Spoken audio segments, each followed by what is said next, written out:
చుట్టూ చెమ్మ చీకటి, ఇరుకైన ప్రదేశం. అదే మన ప్రపంచం. 9 నెలలు తల్లితో కలిసి చేసే ఒంటరి పోరాటం మనం అనుకున్నంత సాఫీగా సాగదు. ఎన్నో ఆటంకాలు, క్లిష్ట పరిస్థితులను అధిగమిస్తే మనకు ఒక రూపం వస్తుంది. ఈ 9 నెలలు తల్లి గర్భంలో మన జీవితం గురించి ఒక్కసారి తెలుసుకుందాం. కాబట్టి వీడియో మొత్తం చూడండి. ఈ ప్రయాణం అనేది ముందుగా సుమారుగా 30 కోట్ల శుక్రకణాలు స్త్రీ వజైనాలోకి ప్రవేశించడం ద్వారా మొదలవుతుంది. మనిషి శరీరంలోని అతి చిన్న కణం ఈ శుక్రకణం.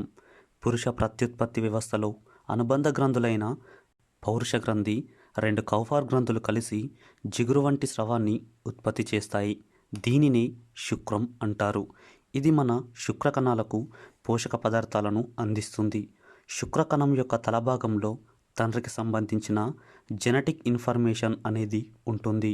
దీని మధ్య భాగంలో స్పెర్మ్ జీవించి ఉండడానికి, అలాగే ప్రయాణించడానికి కావలసిన శక్తి మైటోకాండ్రియా రూపంలో ఉంటుంది.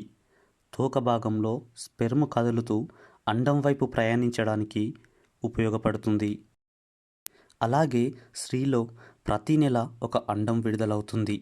మనిషి శరీరంలోనే అతిపెద్ద కణం ఈ అండకణం. దీనిలో స్త్రీకి సంబంధించిన జెనెటిక్ ఇన్ఫర్మేషన్ అనేది ఉంటుంది.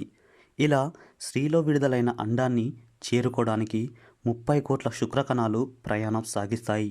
కానీ ఈ ప్రయాణం ఏమీ అంత సులువు ఉండదు.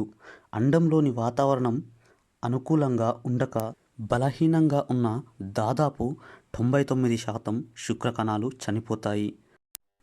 అయితే ఇవి బలహీనంగా ఉండడానికి కారణం మగవారు ఆ టైంలో ఎక్కువ టెన్షన్కి గురి కావడం, అలాగే ఎక్కువ కోపపడటం, సిగరెట్, మందు వంటి అలవాట్లు. కావున ఈ కొద్ది రోజులు మంచి ఆహారం తీసుకుంటూ హ్యాపీగా ఉండండి. దీనివల్ల బలమైన స్పెర్మ్ తయారవుతుంది. ఇలా మిగిలిన 1% స్పెర్మ్ గర్భాశయంలోకి తమ ప్రయాణం మొదలు పెడతాయి. ఇక్కడ కూడా వాతావరణం ఏమీ అంత బాగా ఉండదు. కారణంగా చాలా శుక్రకణాలు చనిపోతాయి. ఈ పరిస్థితులను తట్టుకొని ఉన్న దాదాపు 200 శుక్రకణాలు మాత్రమే అండం వరకు చేరుకోగలవు. చివరగా బలంగా, చురుకుగా ఉన్న ఒక స్పెర్మ్ అండంలోకి ప్రవేశిస్తుంది. తరువాత అండం అనేది మూసుకుపోతుంది.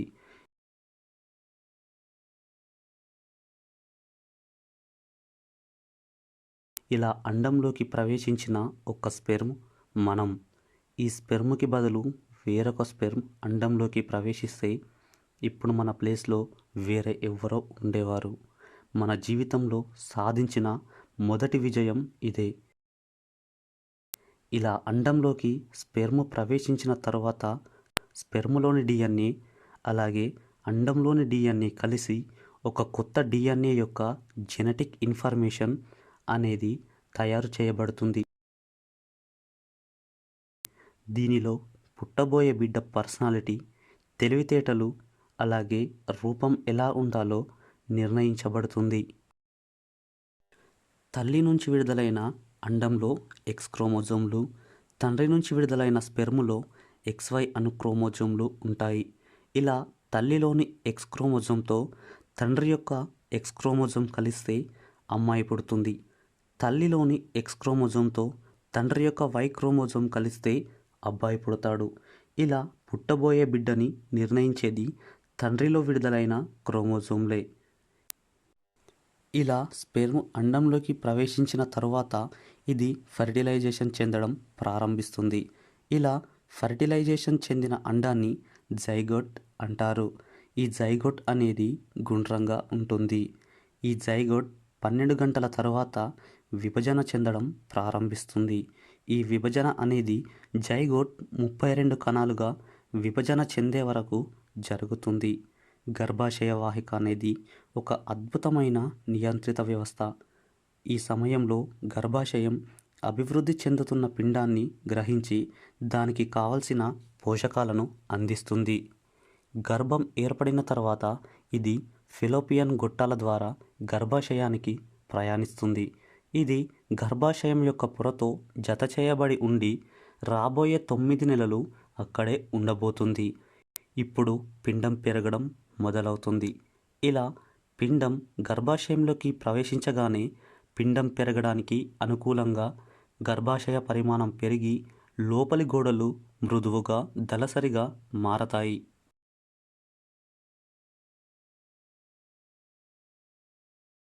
కణాలు విభజన చెందుతూ మిలియన్ల కొద్ది కణాలు ఏర్పడతాయి. ఇప్పుడు ఒక పిండం 5 వారాలలో మడవబడుతుంది. దీని ద్వారా బంతి వంటి పిండం స్తూపాకారంగా మారుతుంది. చివరలను ఉంచి ఒకటి తల, మరొకటి శిశువు వెనక అందమైన ప్రారంభం, వాటి మధ్య వెన్నెముక అభివృద్ధి చెందుతాయి. ముందుగా వీటన్నిటికీ ఆక్సిజన్, రక్తం అవసరం. కావున కొన్ని కణాలన్నీ కలిసి గుండెగా ఏర్పడి ముందుగా ఒక కణం కొట్టుకోవడం ప్రారంభించి ఇది అన్ని కణాలు కొట్టుకునేలా చేస్తుంది. ఇలా గుండె కొట్టుకోవడం స్టార్ట్ అయ్యి మనం చనిపోయే వరకు కూడా ఆగదు.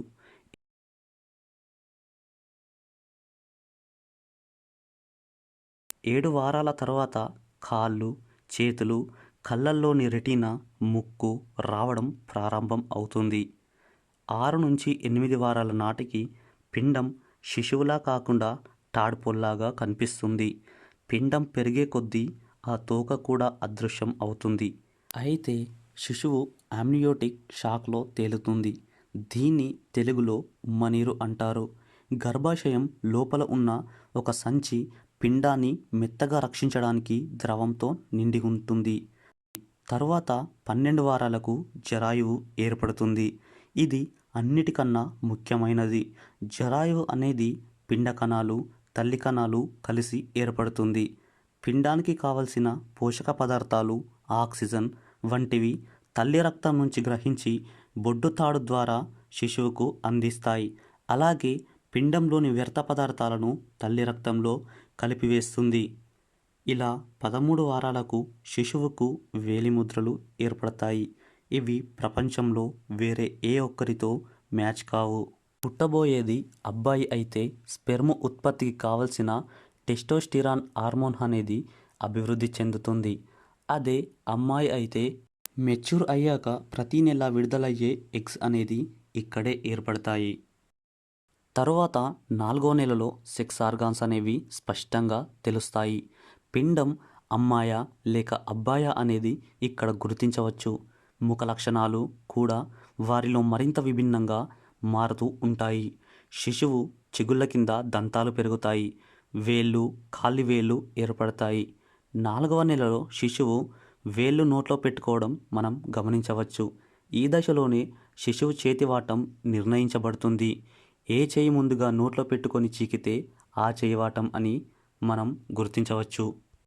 ఇక 5వ నెలలో శిశువు కనురెప్పలు, బాడీపై వెంట్రుకలు రావడం మొదలవుతుంది.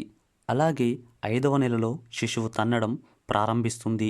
ఇలా శిశువు యొక్క కదలికలను మనం స్పష్టంగా గమనించవచ్చు.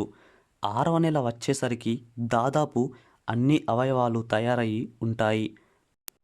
మనం పుట్టబోయే టైంకి ఎలా ఉంటామో దాదాపు ఆ రూపం వచ్చేస్తుంది. శిశువు చుట్టూ ఆమ్నియోటిక్ ద్రవం ఉంటుంది. నోరు, ముక్కు మొత్తం ఈ ఉమ్మనీరుతో నిండిపోయి ఉంటుంది. అలాగే శిశువు చేతివేలు కదిలించడం, పిడికిలి బిగించడం, కళ్ళు తెరవడం, మూయడం వంటివి చేస్తుంది. కానీ లోపల అంతా చిమ్మ చీకటి కారణంగా ఏమీ కనిపించదు. 7వ నెల నాటికి శిశువు ఏడవడం, ఎక్కువగా తన్నడం చేస్తుంది. అలాగే పిండం సైజు కూడా పెరగడం కారణంగా తల్లికి శ్వాస తీసుకోవడం ఇబ్బందిగా ఉంటుంది. ఈ నెల నుంచి శిశువు దాదాపు 1/2 లీటర్ ఉమ్మనీరు మింగుతుంది. ఇదంతా జన్మించిన తర్వాత తన సొంతంగా తినడానికి అలవాటు కావడానికే.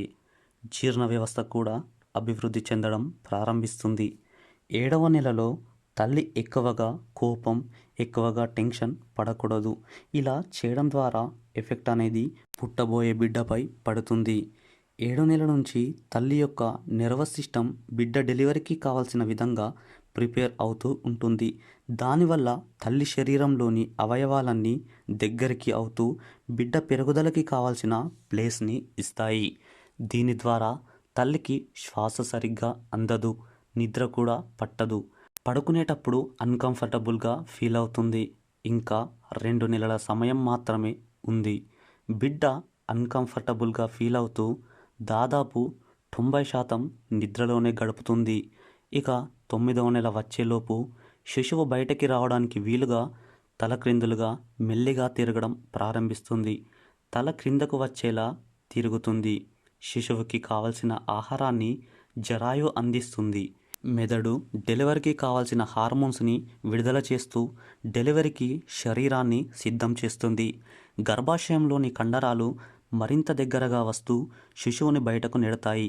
ఈ సమయంలో తల్లి పడే బాధ చెప్పలేనిది. సాధారణంగా ఒక మనిషి దాదాపు 40 డేస్ నొప్పిని తట్టుకోగలడు. కానీ తల్లి బిడ్డకి జన్మనిచ్చేటప్పుడు ఆ నొప్పి 57 డేస్ వరకు ఉంటుంది. అంటే ఇది కత్తితో పొడిచిన దానికన్నా ఎన్నో రెట్లు ఎక్కువ. సరే, బిడ్డ బయటికి వచ్చిన వెంటనే అప్పటి వరకు ఉమ్మనీటితో ఉన్న లంగ్స్ ఒక్కసారిగా ఆక్సిజన్ తీసుకోవడం ప్రారంభిస్తాయి.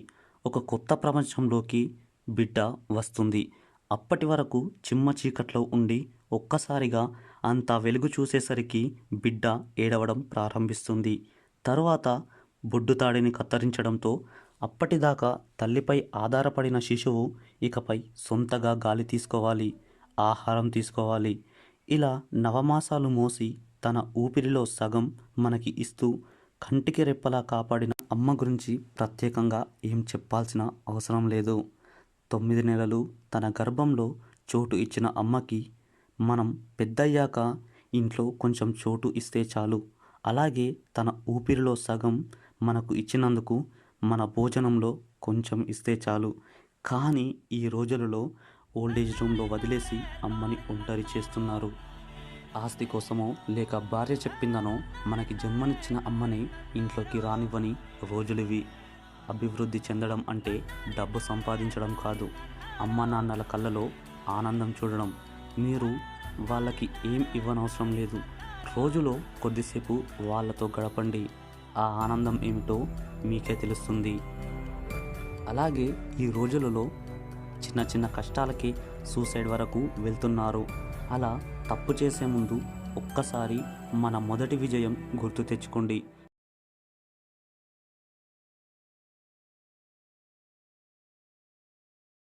30 కోట్ల కణాలతో పోటీపడి గెలిచి ఇక్కడి వరకు వచ్చాం. మనకి మనం సొంతగా ఏ పని చేసుకోలేం. చుట్టూ చిమ్మ చీకటి ఉన్నప్పుడే ఎన్నో క్లిష్ట పరిస్థితులను ఎదుర్కొని ఇక్కడి వరకు వచ్చాం. అలాంటిది మన కాళ్ళపై మనం నిలబడ్డాం. ఇంత పెద్ద ప్రపంచంలో చిన్న కష్టాన్ని ఎదుర్కొని జీవించలేమా? మిమ్మల్ని కన్న అమ్మ ముందే మీరు చనిపోతే అది తన పురిటి నొప్పుల బాధ కన్నా ఎన్నో రెట్లు కష్టమైంది. ఒక్కసారి ఆలోచించండి. నా ఎక్స్ప్లెనేషన్ కనుక నచ్చితే వీడియో లైక్ చేయండి, షేర్ చేయండి, తప్పకుండా సబ్స్క్రైబ్ చేసుకోండి.